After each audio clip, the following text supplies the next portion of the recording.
Mga kababayan nating seniors, kung kayo ay 60 o 65 pataas, na ang edad at naghihintay kayo ng inyong pensyon ngayong Abril, kailangan ninyong panoorin ito hanggang katapusan dahil may isang bagay na natuklasan ng libo-libong kapwa nating seniors na hindi nila inaasahan. Hindi ito isang maliit na pagkakaiba. Hindi ito, Pag-usapan natin ang 9600 at para sa ilan mas malaki pa rin na pagkakaiba sa talagang dapat nilang matanggap at kung ano ang aktwal na dumating sa kanilang account o sa kanilang kamay. Isipin ninyo ito. Matagal na kayong naghulog, nagtatrabaho kayo ng maraming taon, pinaghandaan ninyo ang retirement. Tapos isang araw titingnan ninyo ang inyong passbook o ang inyong ATM at may mali. Mababa ang dating pera at hindi ninyo alam kung bakit hindi kayo nag-iisa. Libo-libo ang mga pensyado ngayon sa buong Pilipinas ang nakakaranas ng ganitong sitwasyon at ang pinakanakalungkot. Marami sa kanila ay hindi nagsasalita dahil nahihiya sila o hindi nila alam na may karapatang itanong. Ngayon bilang isang kaibigan na nag-aaral at nagmamahal sa kapakanan ng ating mga seniors, sasamahan ko kayo ngayong araw na ito para unawain natin ang lahat, ang mga pagbabago sa pension payments, kung bakit may mga seniors na kumukuha ng mas mababa kaysa sa dapat, kung paano malalaman kung naabot ninyo ang inyong tamang halaga, at kung ano ang mga hakbang na kailangan ninyong gawin bago matapos ang Abril para hindi kayo maiwanan. Handa na kayo? Simulan na natin. Una sa lahat, pag-usapan natin kung saan nanggagaling ang numerong ito. Ang 9600 ay hindi isang random na halaga. So ang kabuuang taunang pagkakaiba na natuklasan ng maraming SSS pensyado ng ihambing nila ang kanilang monthly pension sa mga bagong computation guidelines na inilabas ng Social Security System para mabilis nating maintindihan kung ang isang miyembro ay dapat makatanggap ng 4,800 bawat buwan ngunit tumatanggap lamang ng 4,000. Ang pagkakaibang iyon ay 800 bawat buwan. I-multiply ninyo iyan sa DWI-1. Iyan na ang inyong 9,600 na nawawala sa loob ng isang taon. Ngayon, bakit nangyayari ito? May ilang dahilan. Ang una at pinakakaraniwan ay ang tinatawag na maling credit ng contribution years. Ibig sabihin, hindi lahat ng inyong mga tao ng paghulog ay na-credit ng tama sa inyong record. Isipin ninyo ang isang senior na naghulog mula 1985 hanggang 2010. Iyon ay 25 taon. Ngunit sa kanyang SSS record may mga gaps. May mga buwan na hindi na-record ng maayos. Lalo na ang mga nagtatrabaho sa informal sector or nagpalit-palit ng employer ng mga taong iyon. Ang pangalawang dahilan ay ang dependence pension na hindi na-activate. Maraming SSS members ang hindi alam na kung meron silang asawa or minor children, may karagdagang 10% ng basic monthly pension na maaari nilang matanggap para sa bawat dependent hanggang sa maximum na 3 dependents. Kaya kung ang inyong basic pension ay 3,500 bawat buwan at mayroon kayong 2 eligible dependents, dapat ay may dagdag pang 200 bawat buwan. Sa isang taon, iyon ay 8,400 na maaaring nawawala kung hindi ito na-i-claim ng tama. Para sa ating mga dating government employees na nag-iimpok sa GSIS, Government Service Insurance System, huwag kayong mag-alala dahil hindi ko kayo nakalimutan. Ang sitwasyon ninyo ay medyo naiiba ngunit ang resulta ay maaaring magkapareho. May mga GSIS pensioners na natuklasan nitong nakaraang ilang buwan na ang kanilang life endowment policy o ang kanilang survivorship benefits ay hindi na-process ng wasto pagkatapos nilang mag-retire, particular na para sa mga retires na pumasok sa optional retirement.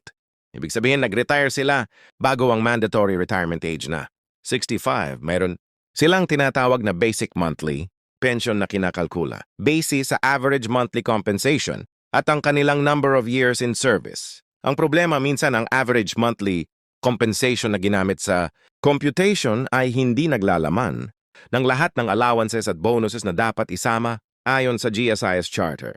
At ang resulta, mas mababa ang pensyon kaysa sa dapat.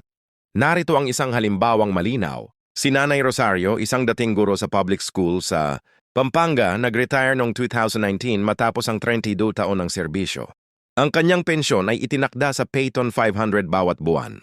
Ngunit nang suriin ng isang volunteer na tumutulong sa retires, ang kanyang computation, lumabas na ang kanyang Personal Economic Relief Allowance o pera ay hindi kasama sa average monthly compensation computation. Kapag isinama ito, ang tamang pensyon niya ay dapat ay 2,200. Ang pagkakaibang iyon ay 1,700 bawat buwan o 2,400 bawat taon. Kaya huwag kayong mahiyang suriin ang inyong sariling computation. Ngayon, pag-usapan natin ang payout schedules ngayong April 2025 dahil nagbago ang ilang sistema at kailangan ninyong malaman ang tamang petsa para hindi kayo mag-alala kung bakit hindi pa dumarating ang pera. Para sa SS pensioners na tumatanggap sa pamamagitan ng Union Bank, Land Bank or DBP accounts, ang mga pensyon para sa Abril ay karaniwang nire-release sa huling araw ng bawat buwan o sa ilang kaso sa unang araw ng susunod na buwan kung ang huling araw ay nahulog sa weekend or holiday.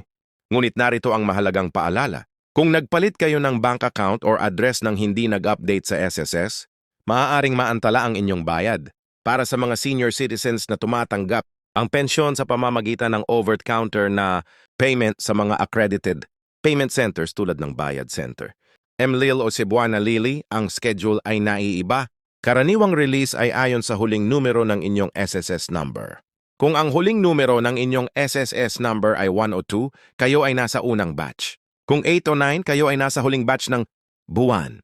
Kapag pumunta kayo sa payment center, dalhin ninyo palagi ang inyong SSS ID at isang valid government ID. Huwag kayong pumunta ng walang dalawang klase ng identification dahil maaaring hindi kayo matanggap ng kahit saan.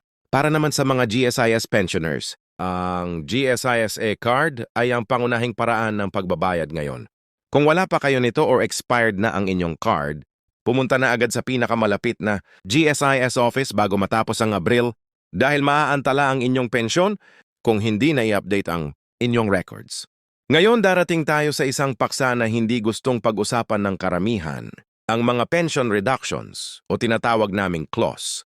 Ito may mga sitwasyon kung saan ang SSS o GSIS ay maaaring bawasan o kuhain pabalik ang inyong pensyon. Payments at marami sa ating mga kababayan ay hindi handa para dito. Ang una at pinakakaraniwang dahilan ng reduction ay ang overpayment recovery. Nangyayari ito kapag ang SSS o GSIS ay natuklasan na binayaran nila kayo ng mas mataas kaysa sa tamang halaga kahit hindi kasalanan ninyo at kailangan nilang bawiin ito. Ang karaniwang paraan ay ang mag-deduct ng malaking halaga bawat buwan hanggang mabayaran ang labis.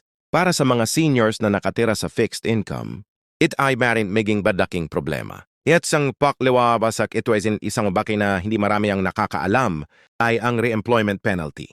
Kung ang isang SSS pensioner ay bumalik sa trabaho at ang kanyang bagong employer ay nag-report ng SSS contributions para sa kanya, posible na mabawasan ang kanyang pensyon. Ang batas ay na nagtatakda ng mga limitasyon sa kung magkano ang maaari ninyong kumita bago maapektuhan ang inyong benefits. Kaya kung ang inyong apo o anak ay nag-aalok sa inyo ng part-time na trabaho, siguraduhin kumonsulta muna kayo sa SSS para malaman ang impact sa inyong pensyon. Ang ikatlong kadahilan ay ang hindi na i-update na civil status. Kung namatay ang inyong asawa at kayo ay muling nag-asawa, kailangan itong i-report sa SSS or GSIS. Kung hindi at ang katotohanan ay nalaman nila, pagkatapos maaaring may overpayment na mag-aakumula na kailangan ninyong ibalik. Ang buhay ay nagbabago at ang inyong benefits records ay dapat magbago kasabay nito. Ngayon ang masayang bahagi ang mga benepisyo na malamang ay hindi ninyo natatanggap ngayon ngunit may karapatang makuha. Una, ang 13th month pension. Tama ang nabasa ninyo. Ang mga SSS pensioners ay may karapatang makatanggap ng isang karagdagang buwan na pensyon bawat taon bilang 13th month payment. Karaniwan ay ibinibigay sa buwan ng Disyembre, ngunit para sa mga bagong pensioners o para sa mga hindi pa nag-e-enroll sa automatic disbursement, maaaring hindi ito automatic na maibigay. Kaya kung hindi kayo nakatanggap ng 13th month pension noong nakaraang Disyembre, ito ang unang tanong na kailangan ninyong itanong sa inyong pinakamalapit na SSS branch. Pangalawa, ang PhilHealth Senior Citizen Privileges. Marami sa ating mga seniors ang hindi fully na-maximize ang kanilang PhilHealth coverage bilang retirees. Ang mga seniors na 60 taong gulang pataas at lifetime members ng PhilHealth. Ibig sabihin nakapag-contribute ng sapat na habang nagtatrabaho ay eligible para sa konsultasyon ng outpatient specialist, diagnostic procedures at hospitalizations na halos fully covered. Ngunit kailangan ninyong mag-update ng inyong MDR o Member Data Record para ma-activate ang lifetime membership status. Pangatlo, ang SSS Retirement Gratuity para sa mga bagong retirees. Ito ay isang lump sum na benepisyo na maaaring i-claim kasabay ng monthly pension. Ang problema ay hindi lahat ng SSS counselors ay nagpapaliwanag nito sa mga bagong retires dahil ang proseso ng pag-claim ay medyo mas komplikado. Kung kayo ay retired sa loob ng nakaraang 3 taon at hindi kayo nag-file ng gratuity claim, pumunta sa SSS at itanong ang proseso. Isang paksa ang paunti-unting nagiging mahalaga sa ating mga seniors ang buwis. Marami ang naniniwala na ang pensyon ay hindi binubuwisan at sa karamihan ng kaso tama kayo. Sa ilalim ng National Internal Revenue Code, ang mga retirement benefits na natanggap mula sa SSS at GSIS ay exempt sa income tax. Kaya hindi kayo kailangang mag-file ng income tax return para sa inyong pension income lamang. Ngunit narito ang cash. Kung mayroon kayong karagdagang kita, rental income, negosyo, or passive income mula sa investments, kailangan ninyong i-declare iyon at baka may buwis ito depende sa halaga.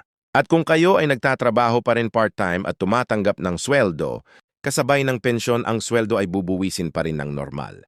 Ang pensyon ay hindi ngunit ang sweldo ay oo. Kaya makipag-usap sa isang accountant o BIR-accredited tax agent kung kayo ay may mixed income para malaman kung kailangan ninyong mag-file. At para sa mga GSIS retirees na nakatanggap ng separation, pay or terminal leave pay noong nag-retire sila, ang mga ito ay also generally tax-exempt sa ilalim ng batas. Ngunit depende sa kung paano kinompute ang inyong retirement at kung ilang beses na kayo nag-avail ng retirement benefits. Huwag ipagpalagay na lahat ay tax-free nang hindi nagtatanong. Ngayon ibigay ko sa inyo ang mga kretong hakbang na maaari ninyong gawin ngayong linggo. Hindi bukas, hindi sa susunod na buwan ngayong linggo. Una, i-request ang inyong statement of account mula sa SSS o GSIS. Para sa SSS, maaari na itong gawin online sa MySS portal o personal sa pinakamalapit na SSS branch. Dala ang 2 valid IDs, ang inyong SSS number, at huwag mahiyang humingi ng printed statement ng inyong contributions at ng computation ng inyong pensyon. Surin kung ang lahat ng inyong contribution years ay nasa record. Pangalawa, i-update ang inyong contact information at bank account details. Ito ang pinakasimpleng bagay ngunit ang pinakamadalas na nakalilimutan. Kung nagpindot kayo ng tirahan, nagpalit ng bank o nagbago ang inyong civil status, kailangan itong i-update sa SSS o GSIS immediately. Ang delayed payments ay madalas na sanhi ng outdated na records, hindi ng sistema mismo. Pangatlo, dalhin ang isang kasamahan o isang bata kapag pumunta sa SSS o GSIS office. Hindi dahil hindi kayo marunong kundi dahil ang mga transaksyon ay maaaring tumagal at mas madaling maiintindihan. Ang mga proseso kung may kasama kayong tumutulong na kumuha ng mga numero, mag-photocopy ng mga dokumento at tiyaking naiintindihan ninyo ang mga sinasabi ng staff. At huli, kung naniniwala kayo na may mali sa inyong pension computation at hindi kayo nasisiyahan sa sagot ng branch office, mayroon kayong karapatang mag-file ng formal na reklamo. Para sa SSS, ito ay tinatawag na protest or request for review. Para sa GSIS, mayroong grievance mechanism. Ang mga ito ay libre at legal na proseso at maraming seniors ang nakakuha ng mas mataas na pensyon pagkatapos ng ganitong proseso. Mga mahal na kababayan, sa huli ng lahat ng pag-uusap na ito, nais kong ipaalaala sa inyo ang isang bagay na mahalaga. Ang inyong pensyon ay hindi biyaya, ito ay karapatan. Ito ang bunga ng mga tao ng pagtatrabaho, ng paghulog, ng paglilingkod. Kayo ay may karapatang itanong, suriin at ipaglaban kung may mali. Huwag kayong matakot na kumatok sa pinto ng SSS or GS at sabihing, hindi ako sigurado kung tama ang aking pensyon at gusto kong malaman ang katotohanan. Ang 9 to 600 na pagkakaibang pinag-usapan natin ngayon ay maaaring tila maliit para sa ilan. Ngunit para sa isang senyor na nakatira sa fixed income, iyon ay isang buwan ng pagkain, ng gamot, ng kuryente. Iyon ay isang Pasko kasama ang pamilya. Iyon ay dignidad. Ibahagi ninyo ang video na ito sa inyong mga kaibigan, sa inyong mga kapatid, sa inyong mga kapitbahay na seniors, dahil ang kaalaman ay hindi dapat panatilihin sa sarili, kailangan itong ibahagi. At kung mayroon kayong mga katanungan o karanasan tungkol sa inyong pensyon na nais ninyong ibahagi, i-comment ninyo sa ibaba. Binabasa ko ang bawat isa. Hanggang sa muli. Mag-ingat kayo at huwag kalilimutang ang inyong benepisyo ay inyong pinaghirapan. Ipaglaban ninyo